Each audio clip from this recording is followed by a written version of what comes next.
పోలీసులు పెట్రోలింగ్ చేస్తున్న సమయంలో కారును అనుమానాస్పదంగా గుర్తించారు. నిజామాబాద్ జిల్లా పోలీసులు కారును గుర్తించిన నేపథ్యంలో అయితే కారులో ఏముందని చెప్పి తనిఖీలు చేశారు. అయితే ముఖ్యంగా కారు డిక్కీలో శవం ప్రత్యక్షమైంది. ఏదైతే మాక్లూరు పోలీసులు పూర్తి స్థాయిలో దానికి సంబంధించి ఎంక్వైరీ చేస్తున్నారు.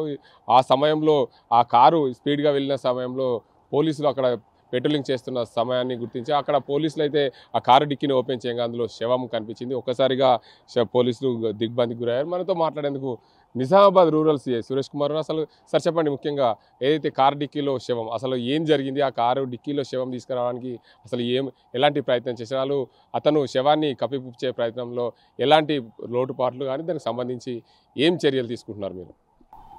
అవునండి, ఇది నిజామాబాద్ రూరల్ పోలీస్ స్టేషన్ పరిధిలో జరిగింది. మొన్న అంటే తేదీ 27వ తారీఖు నాడు సాయంత్రము అందాజ 6 గంటల సమయంలో ఒక వ్యక్తి రాజేష్ అనే వ్యక్తి నిజామాబాద్ నగరానికి చెందిన వ్యక్తి,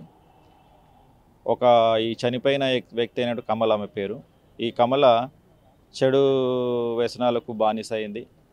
ఆ వ్యసనాలు మా అమ్మకు కూడా అంటిస్తుంది, మా అమ్మను కూడా ఆ చెడు వ్యసనాలకు అలవాటు చేస్తుందనే ఉద్దేశాన్ని మనసులో పెట్టుకొని మొన్న 27వ తారీఖు నాడు సాయంత్రం 6 గంటలకు కమలను డిచ్పల్లి నుంచి వచ్చే నిజామాబాద్ వైపు వచ్చే ఆ బైపాస్ రోడ్డు వైపునకు ఒక పక్కకు ఆమెను పిలిపించుకొని సాయంత్రం అందాజ 6-7 గంటలకు లోపల తీసుకెళ్ళేసి ఆ గోడ పక్కన ఒక బండరాయితో ఆమెను మోది చంపేసిన తర్వాత ఆ రోజు రాత్రి అక్కడనే డెడ్ బాడీని కవర్లతోని కప్పిపెట్టి దాచిపెట్టిండు. అతను యథావిధిగా ఇంటికి వెళ్ళి రెగ్యులర్గా ఉండిపోయాడు.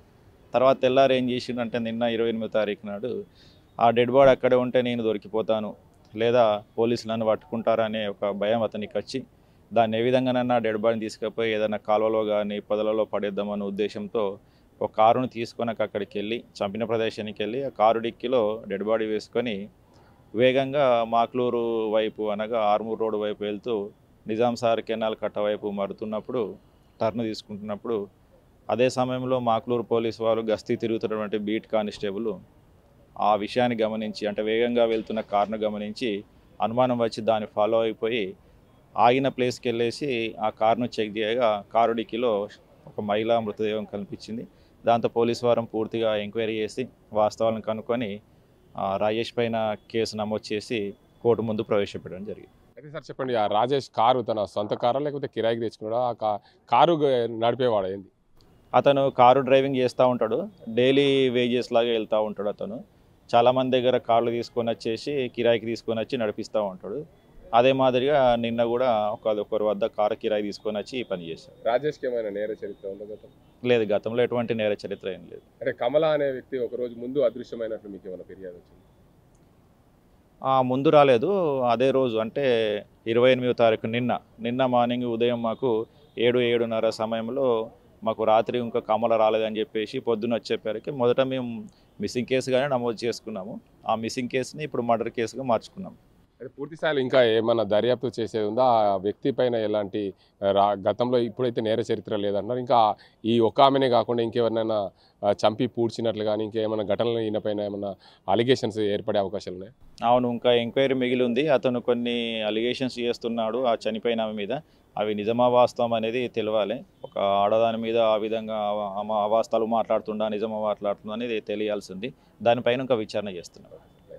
మొత్తానికి చూసుకోవచ్చు, ఏదైతే నిజామాబాద్ పరిధిలో ఒక కారు డిక్కీలో మహిళా శవం కమలగా గుర్తించారో ఆ కమలకు సంబంధించిన ఏదైతే ఆమెను చంపి ఒకరోజు ముందు చంపి అక్కడ పూడ్చిపెట్టే దశలో అక్కడ ఒకరోజు అంతా శవాన్ని ఆ ప్రాంతంలో చంపిన ప్రాంతంలో ఉంచి మరుసటి రోజు ఆ శవాన్ని కారు డిక్కీలో వేసుకొని ఏదైతే మాక్లూరు పరిధిలోని నిజాం సాగర్ కెనాల్లో పడేద్దాం అనుకొని ఆ ప్రాంతానికి వెళ్తున్న సమయంలో మాక్లూరు పోలీసులు గస్తీ తిరుగుతున్న సమయంలో పోలీసులు స్పీడ్గా వెళ్తుంది ఆ నిజాం సాగర్ కెనాల్ వైపు వెళ్తుందన్న క్రమంలో ఒక పోలీసులు చాకచక్యంగా ఆ ప్రాంతానికి వెళ్ళి కారుని తనిఖీ చేయగా కారులో శవం లభించింది. ఆ శవాన్ని లభించిన నేపథ్యంలో శవాన్ని ఆ కారుని అదుపులో తీసుకున్నాం. పూర్తి స్థాయిలో దర్యాప్తు చేస్తే ఒకరోజు ముందు సిమెంట్ బండరాయితో కొట్టి చంపాను, గతంలో మా అమ్మని ఇతర వ్యసనాలకు గురి చేసింది కమల మా వల్లనే మా అమ్మ చెడిపోయింది, అందువల్లనే ఆ కమలను చంపేస్తే మా అమ్మ బాగుంటుందనే ఉద్దేశం మీద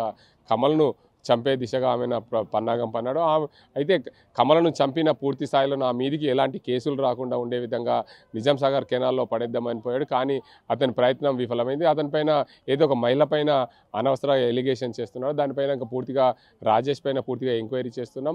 ఆ రాజేష్ కారుని కిరాయికి తీసుకొని వచ్చి ఈ ఘటనకు పాల్పడ్డాడని చెప్పి పోలీసులు చెప్తున్నారు. ఇంకా మరింత దర్యాప్తు కొనసాగుతుంది. ఆ దర్యాప్తులో మరిన్ని విషయాలు వెలుగులోకి వచ్చే అవకాశాలు ఉన్నట్లు నిజామాబాద్ రూరల్ సిఐ సురేష్ కుమార్ చెప్తున్న పరిస్థితి. ప్రపంచంలో ఏ మూల ఏ క్షణం ఏం జరుగుతుందో వేగంగా తెలుసుకోవడానికి తొలి వెలుగు వాట్సాప్ ఛానల్ని ఫాలో చేయండి.